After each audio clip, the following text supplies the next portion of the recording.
I'm doing my industrial design at National Institute of Design, which is in Ahmedabad.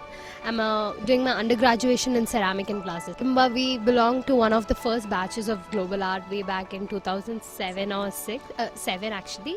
And unlike other drawing classes, or I wouldn't call global art a drawing class, it was more of a space to open up. Open up and go beyond conventions, even which is very much required, especially in our Indian scenario. The way we think our educational, the way it works, the way education works is not, enough. It's not the right way. And global art was one of the first.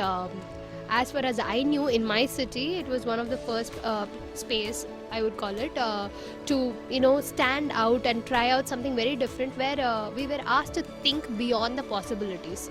Like, I remember my very first assignment where we had to draw an apple and color it, and it started like just another drawing class kind of a session. But then we were like, animate it, do something which an apple won't do.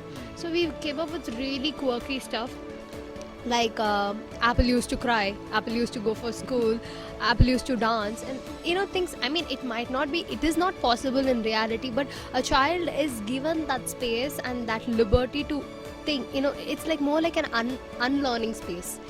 Get away from what is possible. Being a student of design and an aspiring designer, I think it is very much required to unlearn and let go of things. It gave a space for crazy ideation. It has really helped me, and that time I didn't realize. I was like, okay, it's a fun class where you can make your apples walk and dance, whereas in other classes you can't. That's all I thought.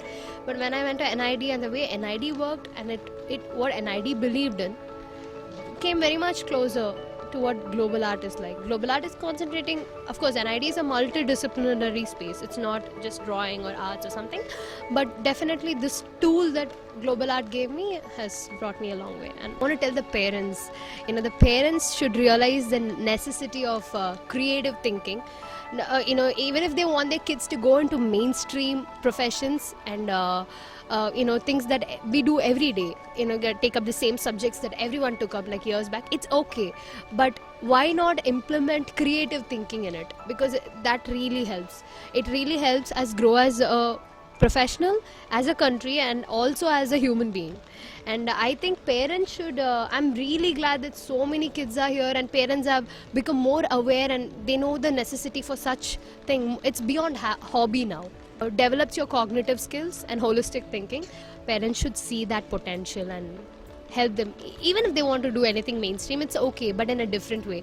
Because what matters today for you to sustain in any kind of market, any kind of profession, is very rapid ideation and embracing change. That's what. Otherwise, you're here today and tomorrow you're not there in the picture. So that way, rapid thinking, rapid execution in any form, text or drawing or anything, is very much required. So parents should start seeing the importance in it. It will really help them grow as a person.